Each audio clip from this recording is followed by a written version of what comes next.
আসসালামু আলাইকুম প্রিয় দর্শক, ঝটপট মজার রেসিপি করে দেখাবো। প্রথমে এই যে দেখেন, বগুড়ার আলু, ছোট ছোট লাল আলু, এগুলো আমি তেলে ভেজে নিলাম। এখন এক মুঠ পেঁয়াজ কুচি দিয়ে দিলাম, স্বাদ মতো লবণ দিয়ে এগুলোকে গোল্ডেন হওয়ার আগ পর্যন্ত ভেজে নিলাম।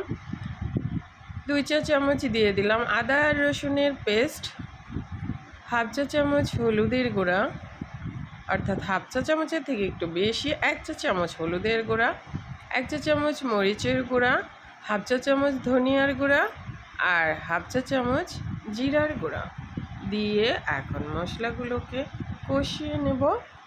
সামান্য পানি দিয়ে, হাফ কাপের মতো পানি দিয়ে মশলা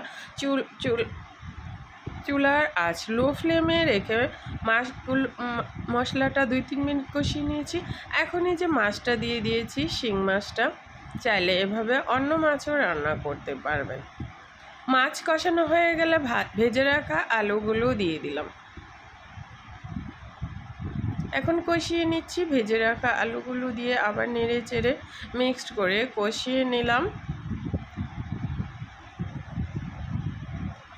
এখন গ্রেভির জন্য পানি দিয়ে দিচ্ছি, 3 কাপের মতো পানি দিয়ে দিব, কারণ এটা শিং মাছের পাতলা ঝোল বগুড়ার আলু দিয়ে।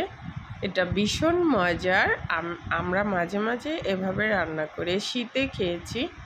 আজকে আমার প্রিয় দর্শকদের সাথে শেয়ার করলাম, এটার মজাই আলাদা। এখন এই যে অলমোস্ট হয়ে এসছে মাছটা, এ পর্যায়ে টমেটো দিয়ে দিলাম আর ভাজা জিরার গুঁড়া দিয়ে দিলাম 1 চা চামচ দিয়ে এখন মিশিয়ে নিচ্ছি আর বলক আসার জন্য অপেক্ষা করছি।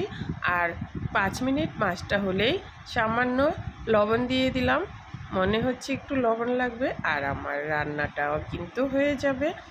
এখন এই যে 10 মিনিট রান্না করে নিলাম। 10 মিনিট পর ফিরে এসেছি, ফ্লেভারের জন্য কাঁচামরিচ দিয়ে দিলাম, দিয়ে আবার ঢেকে দিলাম।